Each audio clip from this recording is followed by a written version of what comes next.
이 시간은 성경 몽독 시간입니다. 오늘 우리에게 주시는 살아계신 하나님 말씀은 사도행전 2장 37절에서 47절 말씀입니다. 신약 191면에 있는 사도행전 2장 37에서 47절까지 우리 자리에서 일어나셔서 저 한 절 여러분 한 절 교독합니다.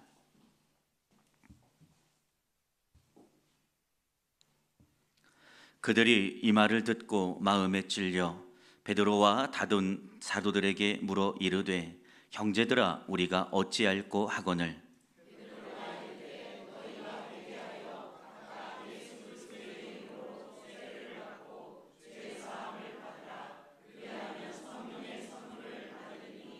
이 약속은 너희와 너희 자녀와 모든 먼데 사람 곧 주 우리 하나님이 얼마든지 부르시는 자들에게 하신 것이라 하고,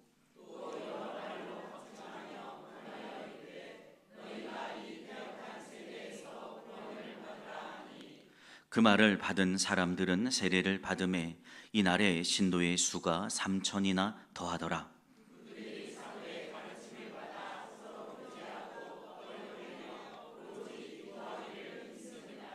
사람마다 두려워하는데 사도들로 말미암아 기사와 표적이 많이 나타나니,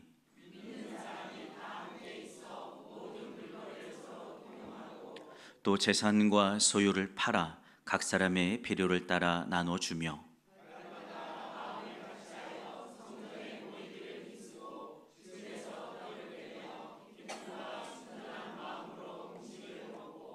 하나님을 찬미하며 또 온 백성에게 칭송을 받으니 주께서 구원받는 사람을 날마다 더하게 하시니라. 아멘. 성령님이 일하시는 영풍교회 예배로 나오신 여러분들을 주님의 이름으로 환영하고 축복합니다. 오늘도 우리는 새 역사를 이루시는 하나님 앞에 서 있습니다. 오늘도 우리의 시선이 우리의 상황과 삶을 넘어 새 역사를 이루시는 하나님께로 향하는 귀한 예배가 되기를 주님의 이름으로 축원합니다. 하나님을 바라볼 때요, 하나님이 일하십니다. 그분을 기대하면요, 그분이 이루십니다. 특별한 하나님의 일하심을 경험하는 우리 모두의 예배가 되기를 주님의 이름으로 축원합니다. 초대교회는요, 예수 그리스도의 고난, 그 다음에 십자가의 죽으심, 3일 만에 부활하시고 승천하신 이후 기세등등해진 유대인과 당시의 종교 지도자들이 있었어요. 그리스도의 십자가 사건 이후로 제자 그룹은요, 상당히 위축됨을 경험합니다. 왜냐하면 우리도 저렇게 되지 않을까라는 상당히 본보기가 되죠. 부정적인 본보기 말입니다. 반면에 유대인들은 우리가 승리했다라고 여겼어요. 우리가 승리했고 저 잘못된 복음을 전하는 유대인의 입장에서 말입니다. 그리스도가 이제 죽고 승천했으니까 그들의 기세는 더 등등해집니다. 기세 등등해진 유대인과 종교 지도자와는 상반되게 땅끝까지 이르러 복음이 증인되라는 사명이 주어진 교회 공동체는요, 상당히 위축됨을 경험합니다. 그러나 기적 같은 반전의 사건이 일어납니다. 바로 오순절날 마가의 다락방에 부어주시는 성령의 역사가 그렇습니다. 볼륨 좀만 낮춰주세요. 소리 울려요. 기적 같은 반전의 사건이 이루어져요. 마가의 다락방, 그 사건 때문에 말입니다. 그들은 지금 기세 등등해진 유대인과 종교 지도자들로 인하여 위축돼 있어요. 그러나 성령이 그들에게 강력히 부어지니까요, 담대히 나갑니다. 두려움, 그래서 온전히 신뢰하지 못하여 선포하지 못했던 이름이 바로 예수 그리스도, 그 이름입니다. 그런데 그 이름을 가지고 세상에 담대히 나아가 선포하게 되는 기적 같은 반전이 이루어지는 것을 믿기를 축원합니다. 이 기적 같은 반전의 사건 중심에 바로 사도 베드로가 있습니다.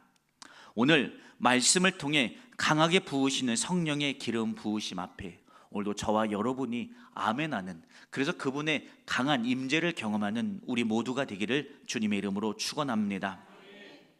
성령 충만한 베드로가 말씀을 선포합니다. 근데요, 부드럽게 안 해요. 강력한 어조로 선포합니다.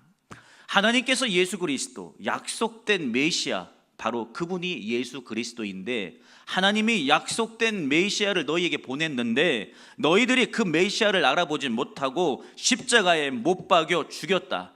못 박여 죽인 이는 바로 너희들이다 라고 유대인들에게 강력하게 선포합니다. 여러분, 지금 유대인들은 어떻다고요? 기세 등등에 있다고요. 성령의 충만한 임재가 없었다면요, 결단코 베드로의 입술에서 선포할 수 없은 내용이었어요. 그러나 베드로요, 담대하게 말하는 것을 믿기를 축원합니다. 여러분, 성령의 임재가요 그에게 주어지니까요, 닫혔던 입술이 열리게 되는 것을 믿기를 축원합니다. 입술을 열어 하나님을 찬양하게 됩니다. 숨겨왔던 그 복음을요 드러내기 시작합니다. 그리고 전하기 시작하는 것을 믿기를 축복합니다. 전할 뿐만 아니라 예수 이름으로 살아나라라고, 세상 권세가 무너지라고요 선포하게 돼요. 그랬더니 역사가 나타나기 시작합니다. 오늘 베드로의 입술을 열어 그를 담대하게 만들었던 그 성령의 기적 같은 부어주심의 역사가 오늘도 예배하는 저와 여러분 모두에게 부어지기를 주님의 이름으로 축원합니다. 당시 사회적 분위기가요, 베드로가 전하는 이 복음이, 사회적 분위기가요, 그 복음을 전해 들었을 때 반박하고, 아니 완전히 극심한 박해로 베드로에게 응답해야 마땅한 그런 사회적 분위기였어요. 그러나 그런 분위기 안에 성령의 충만한 베드로가 강하게 복음을 선포하니까요, 그 복음의 역사가 유대인들에게 흘러나가는 것을 믿기를 축원합니다. 강팍했던 그들의 마음이 무너지기 시작해요. 그들이 견지해왔던 그들의 삶의 태도와 자세가요 무너지기 시작합니다. 그게 37절의 내용입니다. 그들이 이 말을 듣고 마음에 찔려 베드로와 다른 사도들에게 물어 이르되, 형제들아, 우리가 어찌할꼬? 라고 반응하게 돼요. 여러분, 생각해 보시면 좋겠어요. 주님을 십자가에 못 박은 그 사건을 나중에 그것으로 인하여 마음이 찔릴 사람들이라면요, 주님을 십자가에 못 박지도 않았을 거예요. 유대 백성들은요, 종교 지도자들은요, 대단한 강팍함 앞에 사로잡혀 있는 그들이었습니다. 그러나 그들이 베드로의 입술을 통해 전해지는 예수 그리스도의 복음의 말씀을 전해 들었을 때 깨질 것 같지 않았던 강력한 단단한 굳어진 그들의 마음이 깨지는 것을 믿기를 축원합니다. 언제? 복음이 선포될 때, 내가 성령에 충만하여 예수 그리스도의 이름을 선포할 때 말입니다. 깨질 것 같지 않았던 그들의 마음이 이 말을 듣고 마음에 찔리기 시작합니다. 그리고 우리가 어떻게 하면 좋겠느냐 서로가 서로에게 물어 이릅니다. 마음에 찔리다라는 원어를 보면요, 양심의 가책이 되어 아픔과 고통이 느껴지기 시작하는 상태를 말하고 있어요. 이전에는 아무렇지 않게 여겼어요. 예수 그리스도를 십자가에 못 박아 죽인 게 우리의 자랑이었고요, 우리의 자부심이었어요. 그분이 십자가에 달려 피 흘리고 죽어가는 그 모습을 보면서도요, 그들은 하나도 잘못했다는 마음 갖지 않았고요, 마음에 찔리기는커녕 그 사실이 그들의 자랑거리였단 말이에요. 전에는 아무렇지 않게 여겼던 일이 이제 아파지기 시작해요. 그리스도를 못 박으려고 말했던 그 입술이 이제는 우리가 어떻게 하면 좋겠느냐 말하기 시작해요. 이전에 아프지 않았던 그들, 죄를 지으면서도 아프지 않았던 나, 내가 말씀을 사모해지지 않는 내 심령을 바라보면서 애통하지 않았던 내가 다시 애통해지기 시작하고요, 죄의 길로 걸어가면서 아무렇지도 않았던 내 심장이 뭔가 찌를 듯한 아픔으로 다가오기 시작합니다. 죄가 죄인 줄 몰라서 죄의 길로 걸어가게 되는 거예요. 내가 오늘 행하는 이 죄의 무게가 얼마나 무거운지 모르기 때문에 우리는 그냥 말해버리고 그 길로 걸어가는 겁니다. 베드로의 선포를 통해 성령님이 일하는 것을 믿기를 축원합니다. 우리가 얼마나 영적으로 어두웠는지, 얼마나 내가 영적으로 우매하였는지, 왜 내가 열심을 못 냈는지, 왜 내가 하나님 앞에 순종하기를, 내 삶을 온전히 내어드리기를 주저했는지, 아무렇지도 않았던 이 모든 일들이 거기 베드로의 선포를 들었던 유대인들에게 아픔으로 다가와요. 경건한 슬픔이, 하나님을 향해 나의 믿음의 연약함과 나의 믿음 없음이 나를 찌르는 경건한 슬픔으로 그들 안에 자리하게 되는 것을 믿기를 축원합니다. 그뿐만 아닙니다. 어떻게 하면 좋겠느냐, 그들이 말하기 시작했어요. 내 이 상태를, 그 주님을 내가 못 알아보고, 그 주님을 내가 내 입술로, 그 주님을 못 박아라 외쳤던 내 입술이 대체 나는 어떻게 하면 좋겠느냐, 그 구원자인 메시아를 내가 알아보지 못하고 살았던 내가 대체 어떻게 해야겠느냐, 내 힘으로 해결할 수 없는 것 같아요. 오늘 나를 누르고 있는 이 강력한 죄의 무게가 너무 무겁게 다가와요. 도무지 벗어버릴 수 없을 것만 같아요. 그래서 유대인들이 말하는 거예요. 우리가 어떻게 하면 좋겠느냐, 내가 어떻게 하면 좋겠느냐. 그들이 사도에게 말하기 시작합니다. 비로소 알게 돼요. 내가 지은 이 죄의 무거움이 내 힘으로 어떻게 할 수 없구나. 비로소 내 힘으로 할 수 없는 인생임을 직시하고 손을 내밀기 시작합니다. 여러분, 영국교회 성도 여러분, 오늘 말씀을 통하여 부어주시는 성령의 역사가 우리에게 지금도 부어지고 있음을 믿기를 축원합니다. 이 시간 성령을 통해 우리의 믿음의 지각이 다시 우리 안에 살아나기를 주님의 이름으로 축원합니다. 내 안에 남아있었던, 내가 회개하였으나 내 안에 깊이 뿌리 내리고 있어서 내 안에 아직도 뽑혀지지 않았던 잘라진 그 깊이 뿌리 내려 있는 그 죄의 뿌리가, 나의 기질의 연약함이 오늘도 그 모습이 우리 안에 아픔으로 다가오고, 그래서 하나님을 향하여 절박한 돌이킴이 오늘 우리 안에 성령을 통해 부어지기를 주님의 이름으로 축원합니다. 그들을 향해 베드로가 이렇게 말합니다. 38절입니다. 베드로가 이르되 너희가 회개하여 각각 예수 그리스도의 이름으로 세례를 받고 죄사함을 받으라. 그리하면 성령의 선물을 받으리니 라고 말합니다. 완벽하고 확실한 해결책을 그들에게 말합니다. 베드로의 명령은 단순합니다. 첫 번째 회개하는 것과 두 번째 세례 받는 것이라고 말합니다. 회개하는 것이 무엇입니까? 오늘 내가 느낀 그 감정, 내가 가는 이 길, 견지해왔던 삶의 태도가 하나님이 앞에 바라보시기에 옳지 않은 것이구나라고 느꼈을 때 즉시로 돌이키는 반응을 하는 것, 여러분, 이게 회개입니다. 회개는요, 때를 기다리는 것이 아닙니다. 지금 하는 거예요.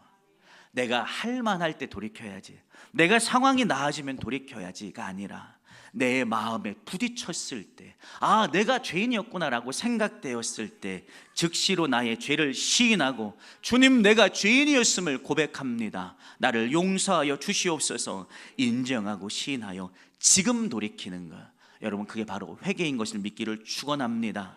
유대인들을 향해 말하는 거예요. 너희가 너의 마음에 부끄러움이, 아픔이 있든 그 즉시로 지금 돌이키라 라고 말하는 거예요.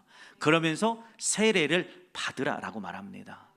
여러분, 유대인들이 세례 받지 않았을까요? 아니, 세례 받았어요. 세례는 단순한 한 번의 죄 씻음의 영단번의 행위가 아닙니다. 세례는요, 우리의 죄가 씻어지는 사건이에요. 우리 안에 죄의 지배를 통해 우리를 지배하고 있었던 사단의 권세에서 노임받는 사건이에요. 죄의 지배 안에 있었던 우리가 하나님의 자녀로 새롭게 태어나고 씻어지는 위대한 사건이에요. 그게 끝이 아니에요. 죄의 지배 안에 놓였던 우리가 하나님의 자녀가 되어 그분과 하나 되는 사건, 그분이 주시는 화평과 평안을 누리는 연합의 사건이요, 바로 세례입니다. 세례 받으라 라고 말하는 거예요. 그 죄를 벗어던지고 이리 와서 하나님의 백성으로 하나님과 하나 되라 라는 얘기를 베드로가 그들에게 하고 있는 겁니다. 회개하라, 그리고 세례 받으라 라고 선포했을 때 그 결과는요, 놀랍게 나타납니다. 그들이요, 죄사함을 받아요. 죄사함을 받는다고요. 죄사함을 받는다는 사실이요, 우리가 지금 아멘이 잘 안 나올 만큼 가벼운 일이 아니에요. 죄사함이 뭐냐면요, 내가 하나님께 잘못했습니다 용서를 구할 때 너 그래, 내가 다시 너의 일을 기억하지 않을게, 탁 끊어지는 이 측면이 아니에요. 훨씬 커요. 죄사함은 헬라어로 아페신이라는 뜻입니다. 이게 뭐냐면 멀리 보내다라는 뜻을 가지고 있어요. 오늘 나를 옥죄고 있는 무거운 죄를 말입니다. 오늘 나를 억누르며 내가 계속해서 회개해도 내 삶에서 떼어놓을 수 없는, 늘 친구하자고 하면서 따라다니는 그 죄, 그 죄를 우리에게서 멀리 떼어놓는 사건. 여러분, 이게 죄사함이에요. 그냥 내가 하나님 잘못했어 하니까 그래 내가 너를 용서할게, 이전 일을 기억하지 않을게, 이 측면에서 끝나는 게 아니라 오늘 우리 가운데 나를 옥죄고 있는 무거운 죄를 오늘 나의 삶에서 멀리 떼어 놓으시는, 그래서 그 죄의 지배가 오늘 우리 안에 다가오지 않도록 우리를 죄 가운데에서 멀리 분리시켜 놓으시는 풍성한 은혜가 바로 죄사함의 은총인 것을 믿기를 축원합니다. 그러면서 또 회개하고 세례를 받으면 죄사함을 받는다는 것과 또 말하죠. 성령의 선물을 받으리니 라고 말합니다. 이거 뭐냐면 성령이라는 선물을 받으리니 라고 말하고 있는 거예요. 그냥 우리에게 성령이 부어진다 라고 하면 우리의 마음이 뜨거워지고 기도가 뜨거워지는 이 차원이 아닙니다. 성령을 성령이라는 선물로 받는다는 얘기는 뭐냐면 자격 없는 우리에게 선물처럼 찾아오셔서 우리 안에 주인으로 내주해 주시겠다라는 얘기예요. 그냥 갑자기 우리 안에 마음이 식어졌던 우리에게 갑자기 그냥 살짝 뜨거워지고 마는 이 차원이 아니라 우리 안에 성령님이 주인으로 오셔서 우리 안에 계속 거해 주시겠다라고 하는 거예요. 여러분, 주님이 우리의 삶에, 성령님이 우리의 삶의 주인으로 계속 안에서 내주해 주시면, 주인으로 계속해서 거해 주시면 어떤 일이 일어날까요? 우리 삶이 그저 그 주님 때문에 불편하고 힘들고 이럴까요? 아니에요. 주님이 우리 안에 주인으로 역사해 주신다라는 얘기는 무슨 뜻을 가지고 있냐면 누구도 어떤 존재도 내 삶에 와서 주인 노릇하지 못하도록 막아주시는 거예요. 성령의 내주는요 강력한 의미를 가지고 있어요. 그 어떤 세상 권세가 내게 와서 주인 노릇하잖아요. 인생을 살아가다 보면 하나님 아닌 것들이 내게 찾아와서 나의 삶의 주인 노릇할 때 얼마나 많아요. 그것들이 내 삶을 지배하고 내 생각과 내 마음과 내 입술을 지배하며 살 때가 얼마나 많아요. 그런데 회개하고 세례 받을 때 성령님이 우리에게 선물처럼 오셔서 내주해 주십니다.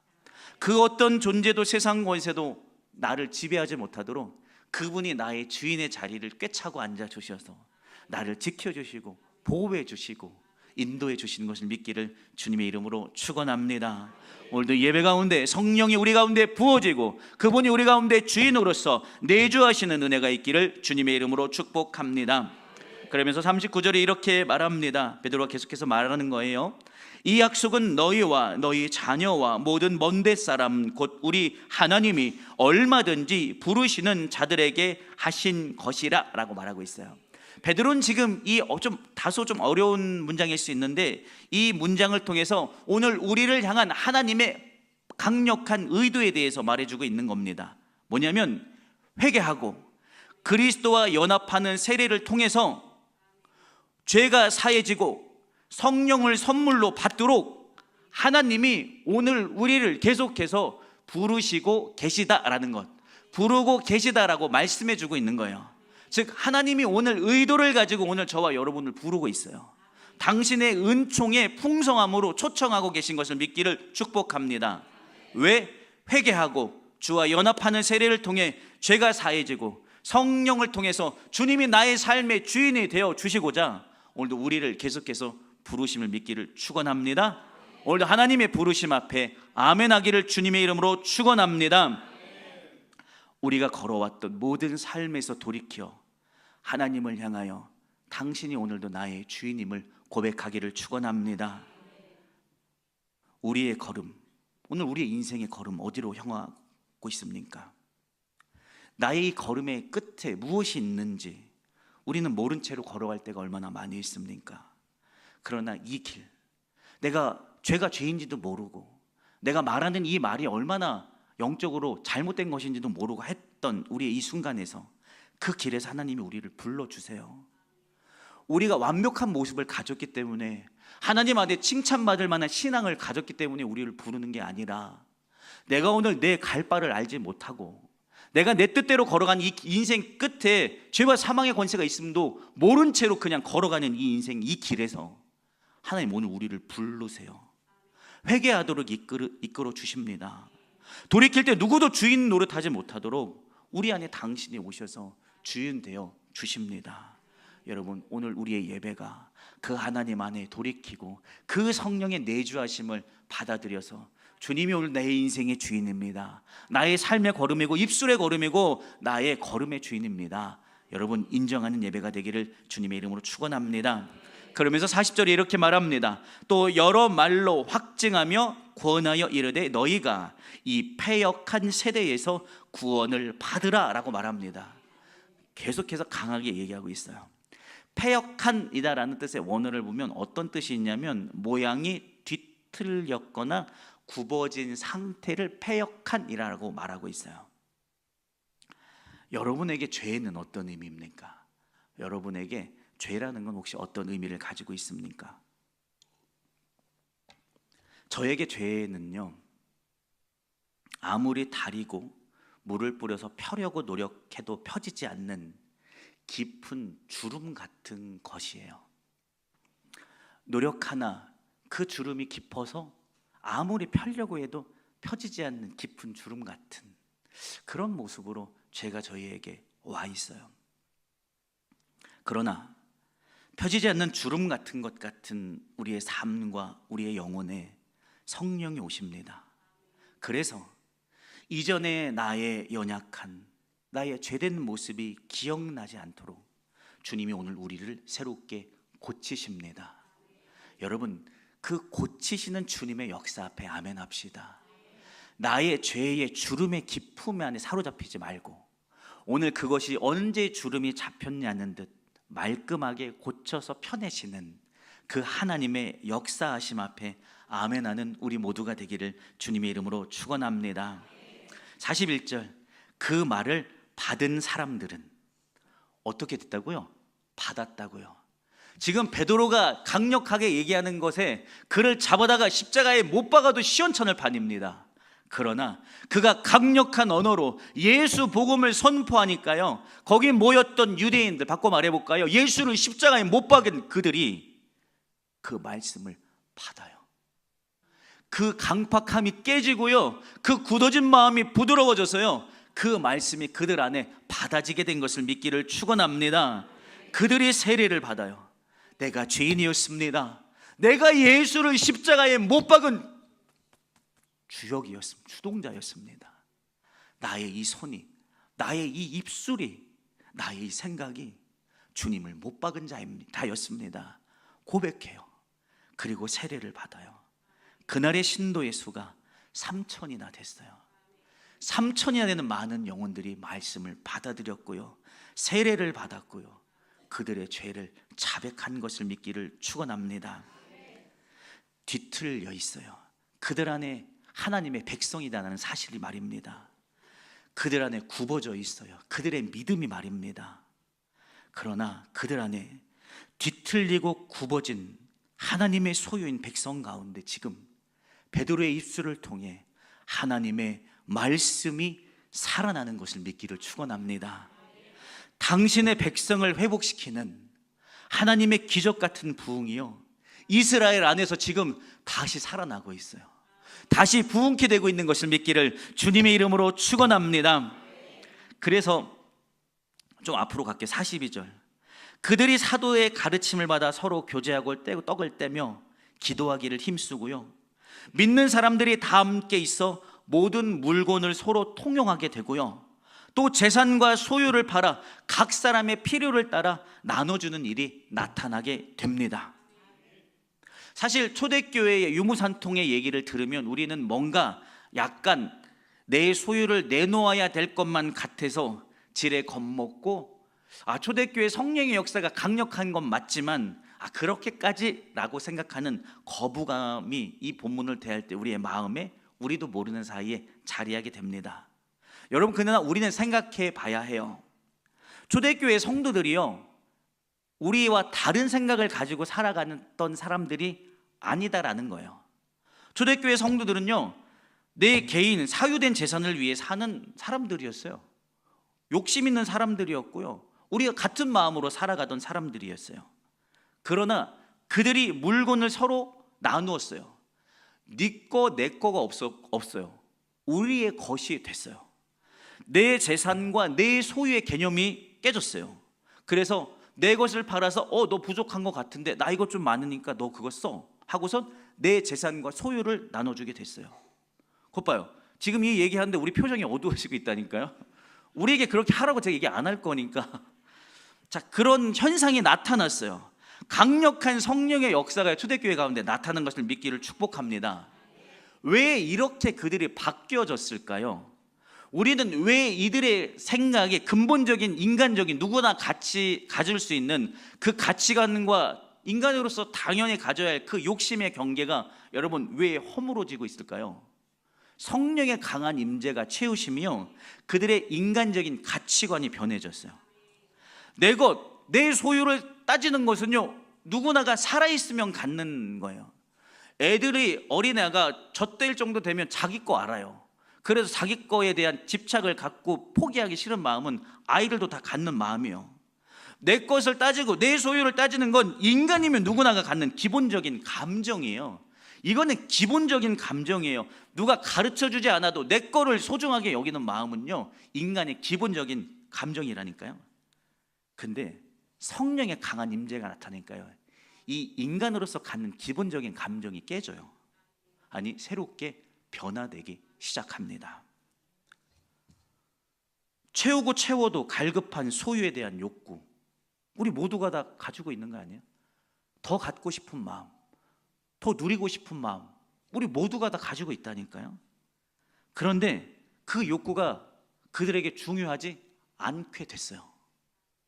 이거는요, 변화, 아니 변혁이에요.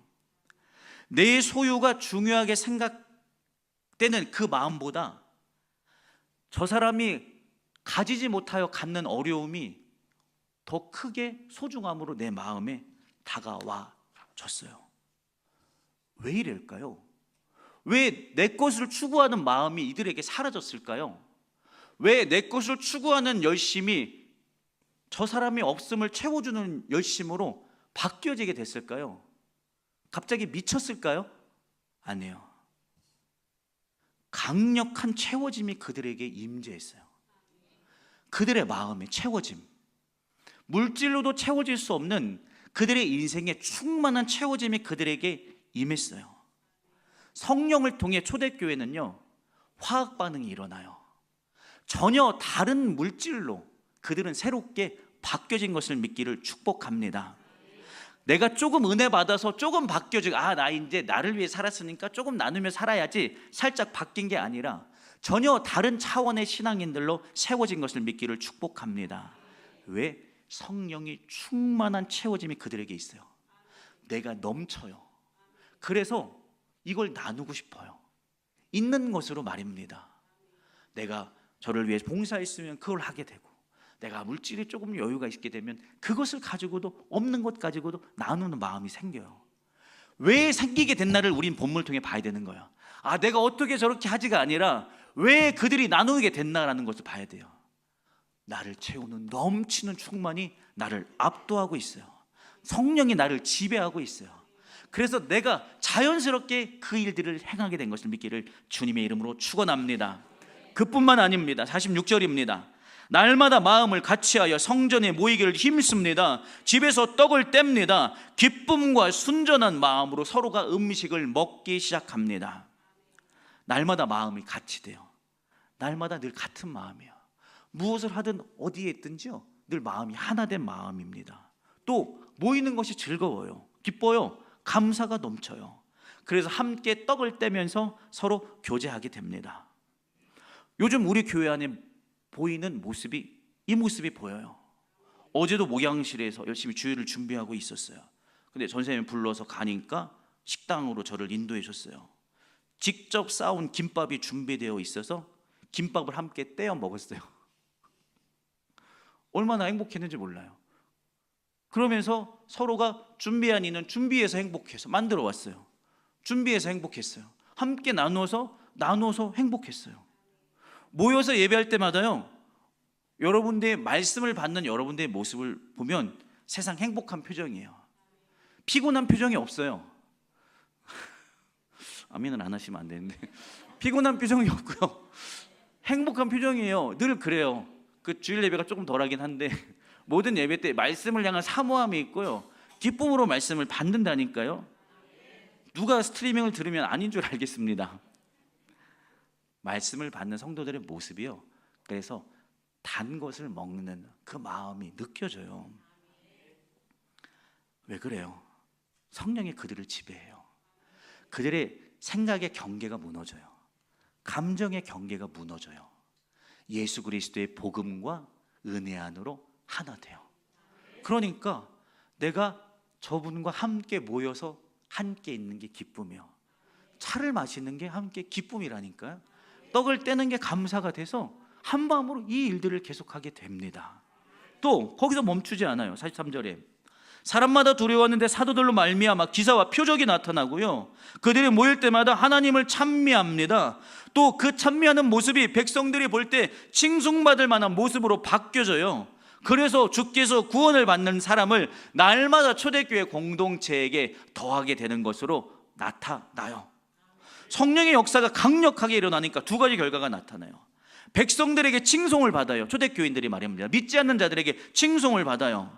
왜 그럴까요? 성령의 임재가 나를 덮어요. 나를 압도해요. 그래서 내 감정이 변해요.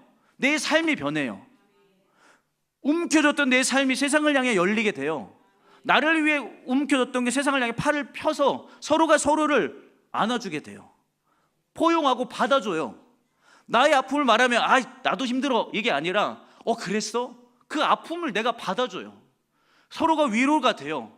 서로가 함께 모이니까요, 원망과 불평과 시비가 입술에서 사라져요. 성령이 나를 지배하니까요. 성령이 나를 지배하지 않으면 불평하게 되고 원망하게 돼요. 근데 성령이 나를 지배하게 되면 불평하고 원망이 자리가 없어져요. 서로가 서로를 받아들여줘요. 그러니까 변화된 삶이라는 열매가 초대교회 안에 맺히게 돼요.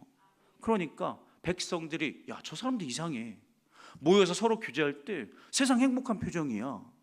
저 사람 분명히 근심이 있던 사람인데 서로 모여서 서로가 기도하고 예배하며 회복하니까 저 표정 보면 내가 괜히 기분이 좋아져.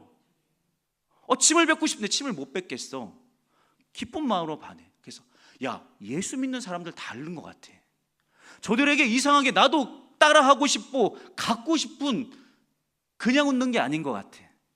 저들의 기쁨에서 솟아나오는 샘솟는 기쁨이 저에게 있는 것 같아. 백성들이요, 그들의 변화된 모습을 칭송해요. 그러니까 날마다 구원받는 사람들이 더하게 돼요. 저기 가면 다른 게 있구나.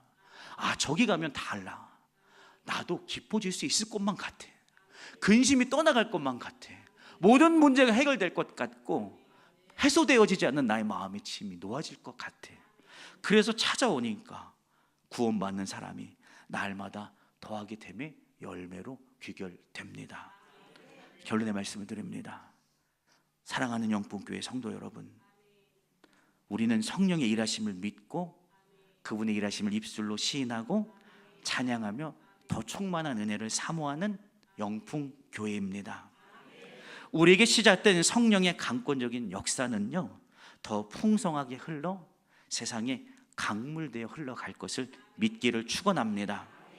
이미 우리 월화요일에 있었던 비전교회 목회자 섬김을 통해서 다음 세대의 젊은 목회자들 새로운 도전을 가지고 갔다라고 1층 게시판에 써 있어요. 제 얘기 아니에요. 목회를 하며 풀리지 않는 엉킨 실타래와 같은 목회의 방향성이 잡히고 해소되고 보여지게 됐다라는 얘기를 저에게 직접 통화하면서 고백한 분들도 있어요. 우리가 믿었더니 일이 일어났죠. 입술로 하나님의 일하심을 말했더니 일어났고, 우리가 아멘하고 순종하고 하나님의 일하심을 찬양했더니 하나님의 일하심이 흘러가고 있어요. 여러분, 이거는 시작에 불과합니다. 하나님의 강력한 부으심 우리에게 넘치도록 임할 거고요, 이 흐름은 더 흐를수록 크고 넓게 흘러갈 겁니다. 그러니 성도 여러분, 오직 살아계신 하나님께서 우리에게 성령의 은혜를 날마다 더하게 하심을 믿기를 축원합니다. 그 하나님 앞에 서기를 바랍니다. 온 몸으로 온 마음으로 우리에게 날마다 더하게 하시는 성령의 역사 앞에 서기를 축원합니다. 우리가 하나님 앞에 믿음으로 서기 위해서는요, 감당해야 하는 삶의 십자가가 있죠. 내가 오늘 내 삶에서 하나님 앞에 나를 세우기 위해서 내가 져야 하는 십자가에 그 무게감이 있어요. 그 무게감을 견뎌보십시오. 그 무게감을 지고 오늘도 하나님 앞에 서기를 축원합니다. 날마다 더하게 하시는 은혜로 우리에게 부어주시고 우리를 통해 흘러간 곳마다 새롭게 살아나고 회복되는, 그래서 하나님의 부흥이 우리를 통해 이 땅에 부흥케 되는 것을 우리는 보게 될 겁니다. 여러분, 오늘도 그 하나님 앞에 서는 그 십자가 짐을 오늘도 믿음으로 담대함으로 달게 지고 오늘도 하나님 앞에 서서 날마다 더하게 하시는 성령의 충만한 임재를 경험하는, 그리고 누리고 자랑하는 저와 여러분 되기를, 영풍교회 온 믿음의 성도들이 되기를 주님의 이름으로 축원합니다. 기도합니다. 주님 감사합니다. 오늘도 우리를 이전으로 부르시니 하나님이십니다. 이전에서 성령으로 채우시는 분도 하나님이십니다. 하나님의 일하심 앞에, 압도적인 인도하심 앞에 오늘도 아멘합니다. 주여, 오늘도 우리를 붙드시고 주장하여 주시옵소서. 날마다 더하게 하시는 성령의 역사가 우리 영풍교회 가운데 넘치게 하시고 우리들의 예배 가운데, 우리들의 기도 가운데 있게 하여 주시고 우리들의 삶의 자리에도 넘치도록 축복하여 주시옵소서. 감사드리며 거룩하신 예수님의 이름으로 축복하며 기도드렸습니다. 아멘.